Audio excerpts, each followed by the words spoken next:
If you're tired of having more goals than a soccer team, but achieving fewer than a sleepy sloth, this episode's for you. Join us as I dive into the secrets that will turn you into a goal-setting rock star. With my guest today, Deb Eckerling, author of 52 Secrets for Goal Setting and Goal Getting. This is Strategy Talks.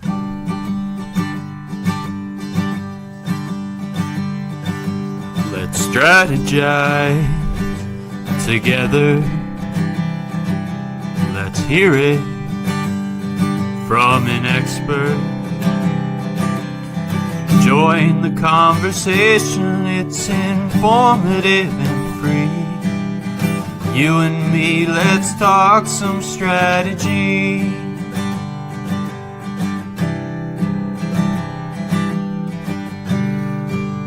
Here's your host, Morin-van.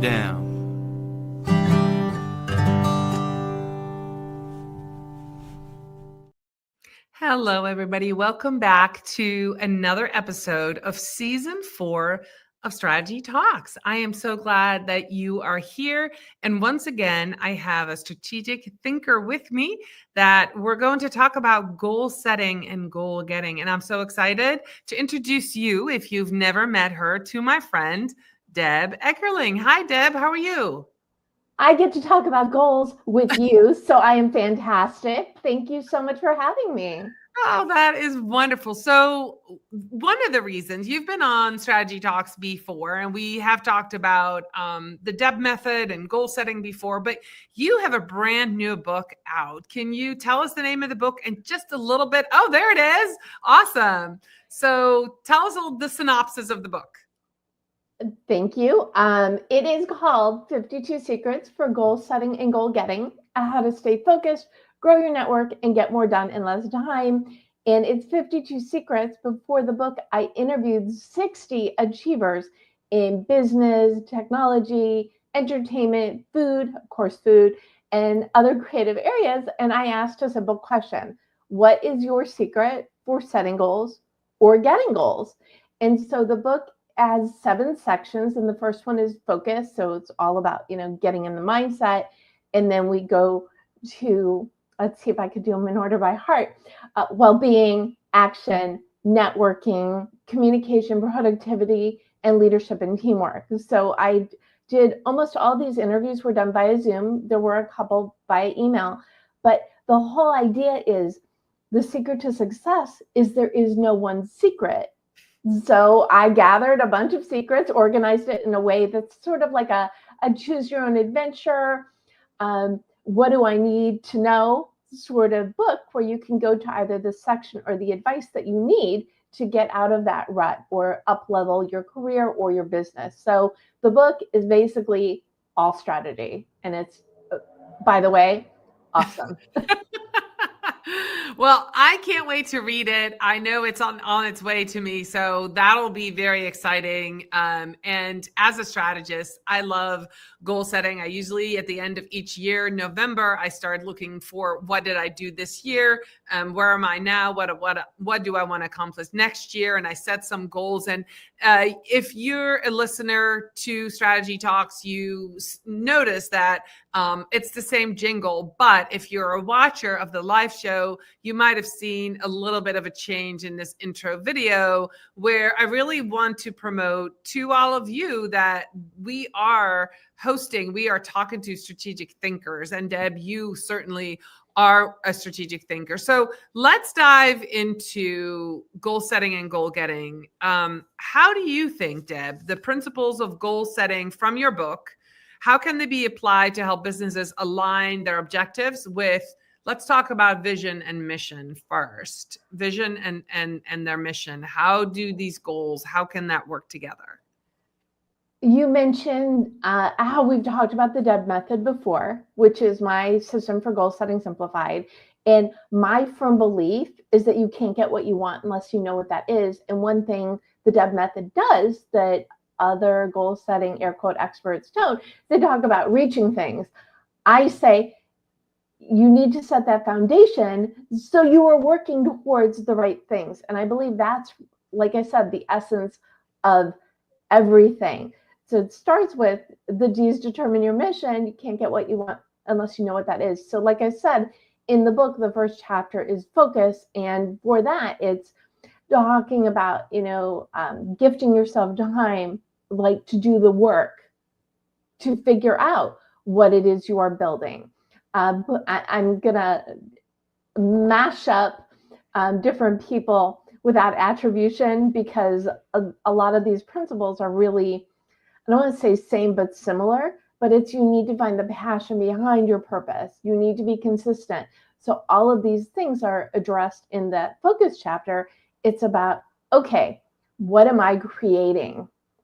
What is going to speak to me that I'm going to get excited about? So I'm in it for the long haul.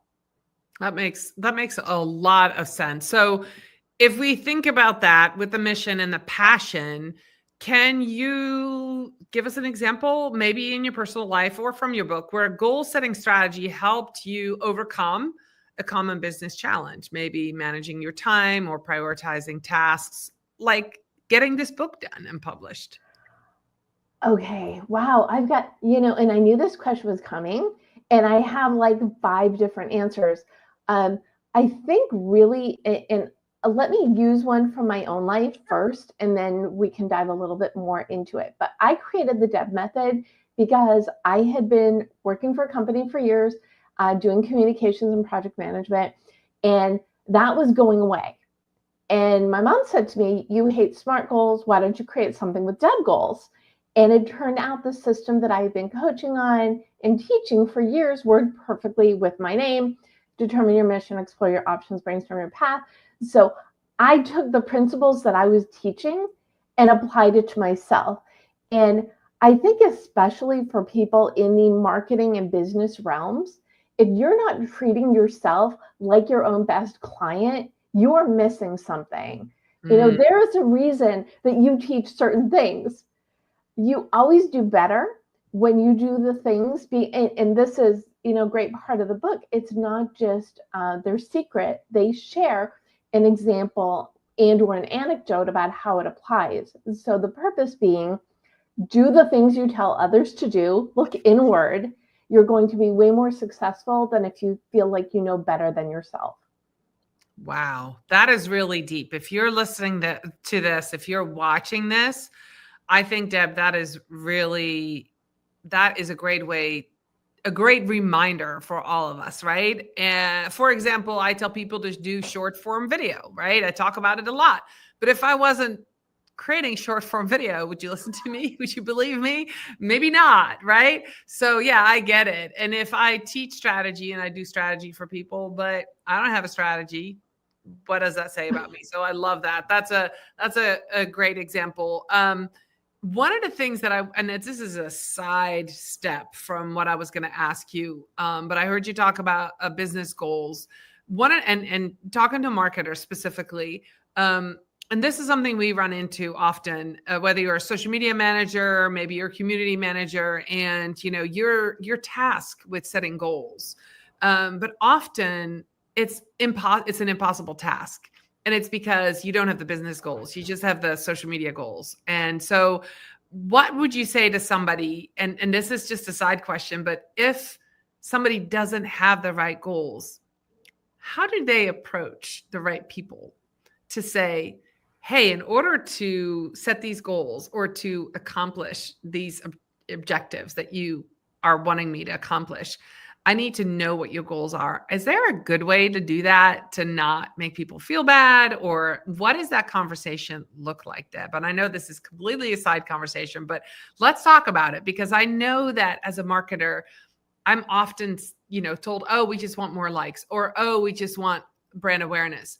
But they forget to tell me that the business goal is to get 10 new clients, or to, move from, expand the territory into Canada. Those are things I need to know as a social media person. So how do you have that conversation? I love this question, because one of the workshops I do, I call it keep your employees engaged and productive. And I will go in and do workshops for companies I love to do it around annual review time because that's when you're like celebrating the wins for the year and then deciding what wins you want a year from now. But that is the recipe for success, is making sure everybody is on the same wavelength. You're all rowing the boat in the same direction. And approach is really attitude. If you go into it saying, oh my goodness, I don't know how I'm going to have this conversation, that's the kind of conversation you're going to have. But if you go into it with enthusiasm, but also anticipating an enthusiastic response or an I'm glad you asked response, you're going to be way more successful than if you cower.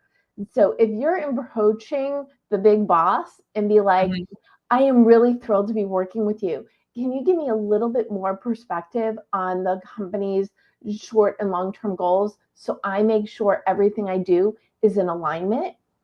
And while you're at it, if you don't know the company's mission or mission statement, that's a great time to ask as well.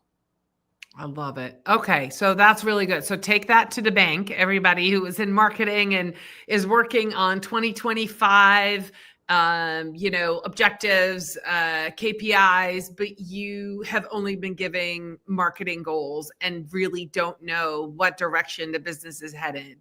You need to have that conversation with somebody. Okay, so let's talk about adaptation.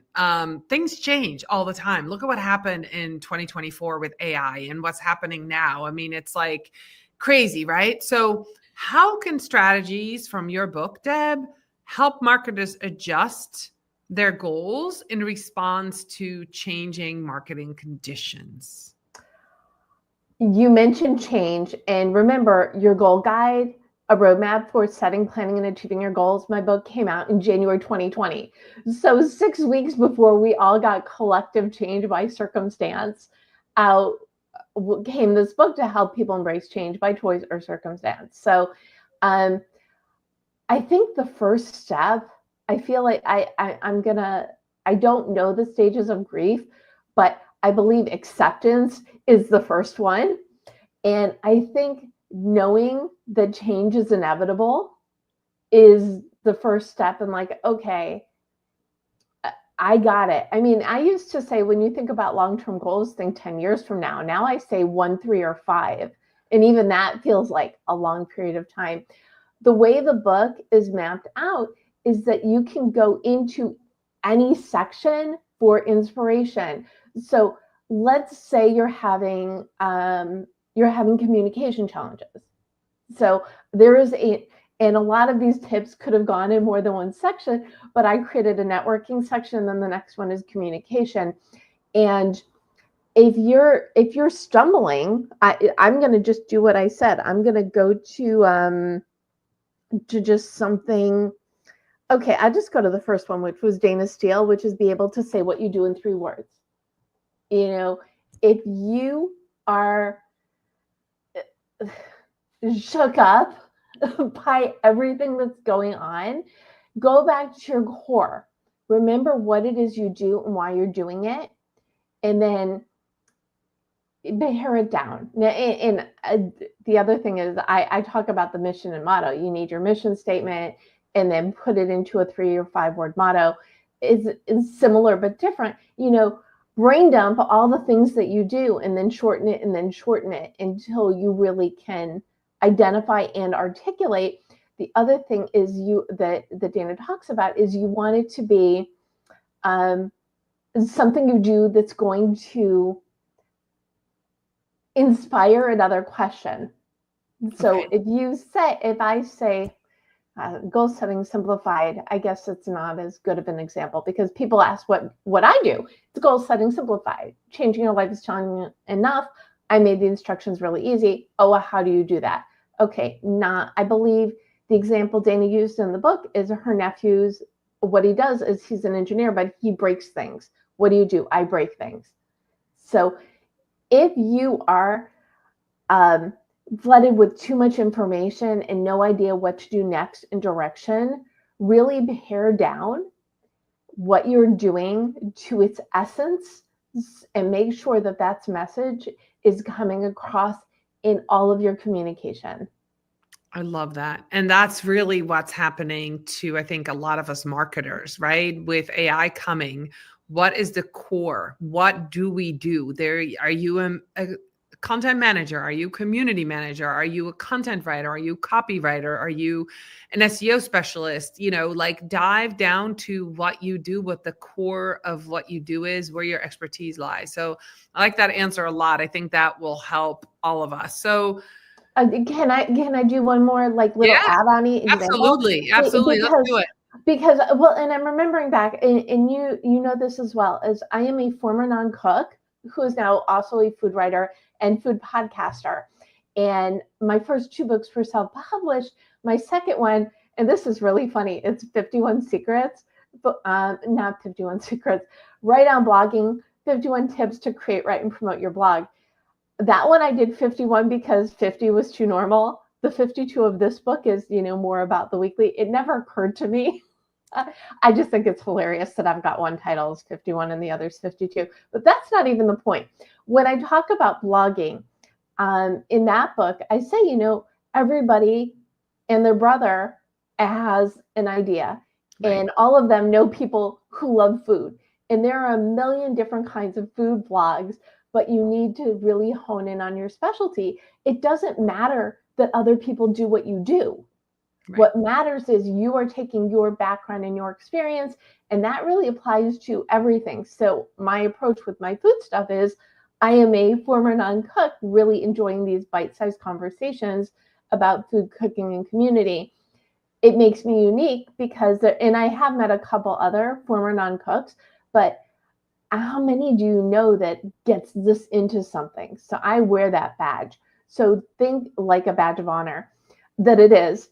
So when you're looking at your specialty, it doesn't have to be so narrow that you can't do a lot of things, but identifying what makes you special is really going to come out when you know it. You need to know these things, and then you can share it more easily. Yeah, no, I agree. And knowing yourself well, and it might take a while if you're new into your career, or you've come from a different background, like Deb. You came from writing and you went to cooking, creating food, right? Give yourself some grace there. I'm just going to say this out loud. Give yourself some grace there as you're but honing in on the keywords and then honing in on what it is, your unique value proposition. And then wear that badge of honor and use that in everything you do, all the content you create, everything you write, everything you talk about, every podcast you go on. So I totally love that. And you are a true example of that, Deb, because wherever you are and wherever you go, goals and goal setting is on the top of the list of the things that we talk about. So that is the goal. That is the goal. So what role, you were talking about networking earlier, what role do you think networking plays in achieving business goals? And how can somebody who's watching this apply networking strategies from your book or from your real life experience, expand their professional opportunities? So basically, how does networking help you achieve your goals? Okay, networking is everything. You can't reach your goals on your own. You need your people. And you and I, we're a great example because we met in real life. We connected on social. We went many years where all we would do is like and comment and happy birthday. And then I think you were looking for people for a show that you were doing. Maybe it was pre-pandemic, I'm pretty sure. Yep. And we reconnected and started having conversations. The people that you meet, that you connect with, especially,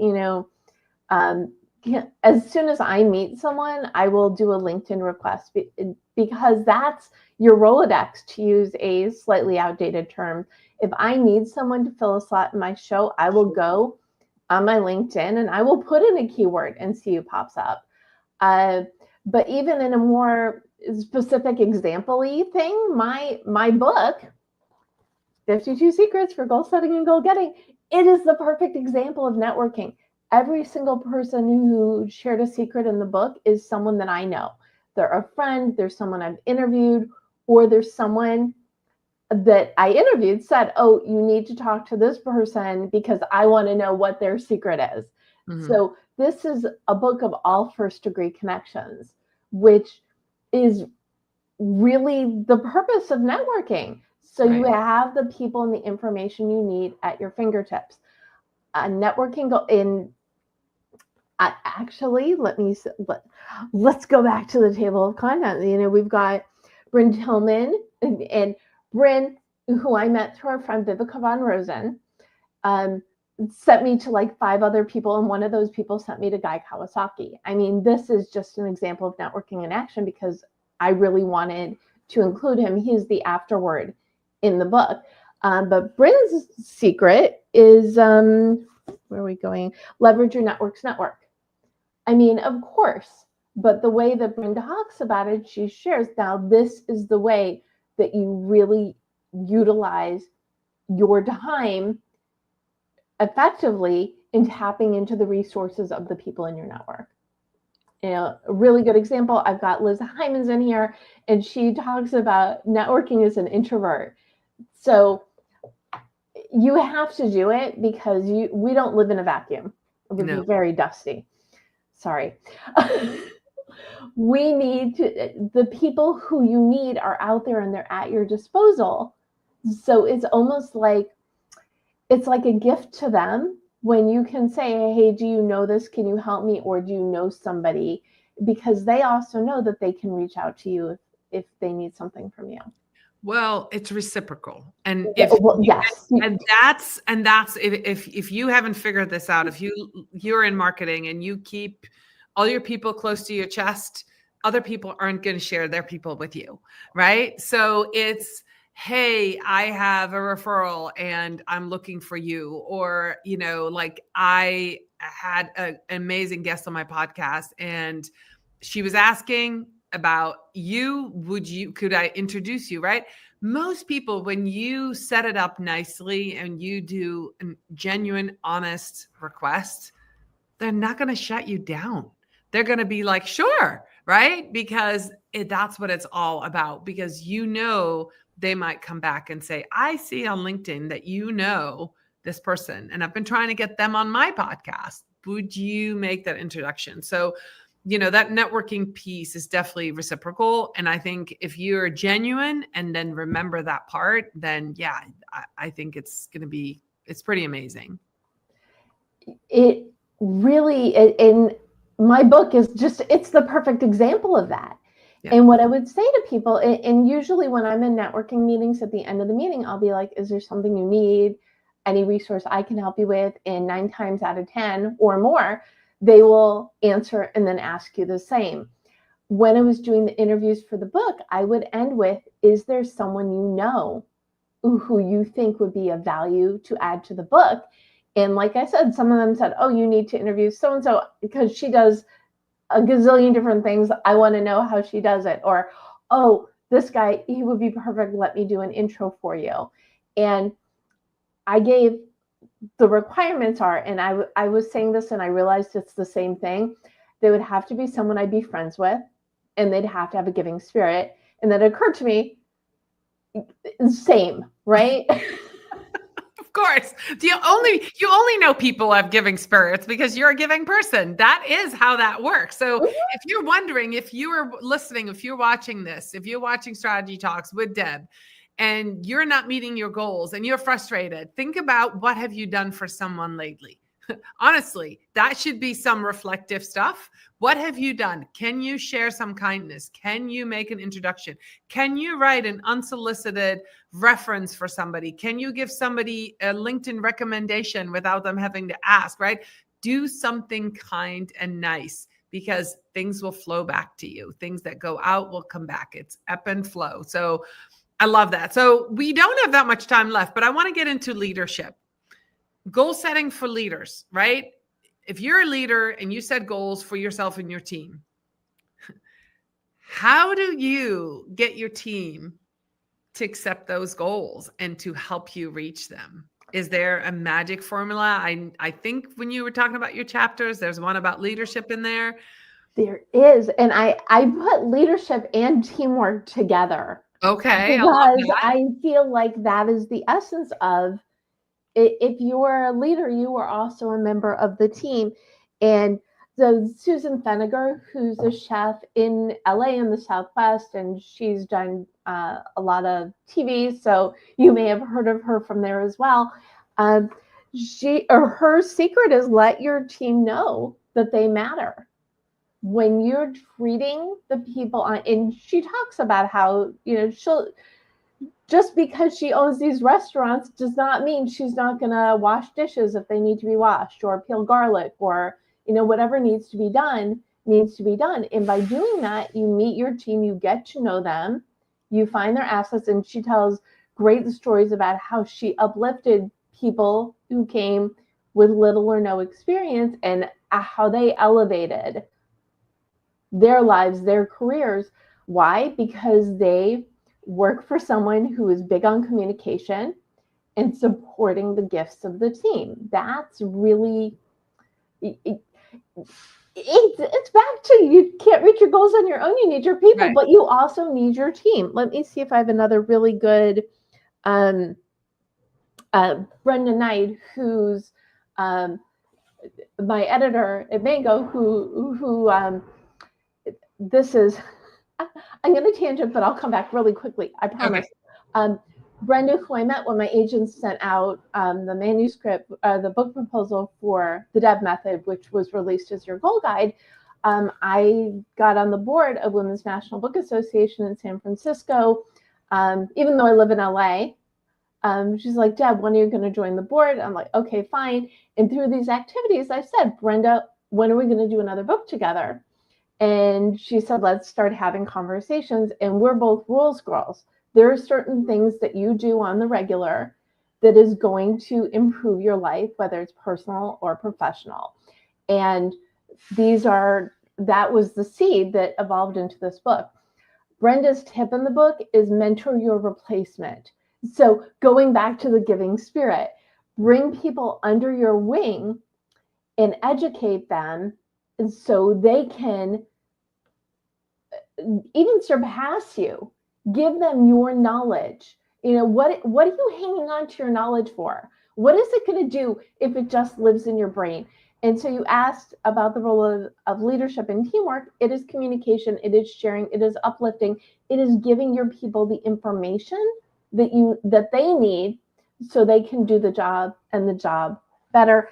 I'm going to give one more example, because I think these are both leadership, and I feel like I should also share from the teamwork aspect.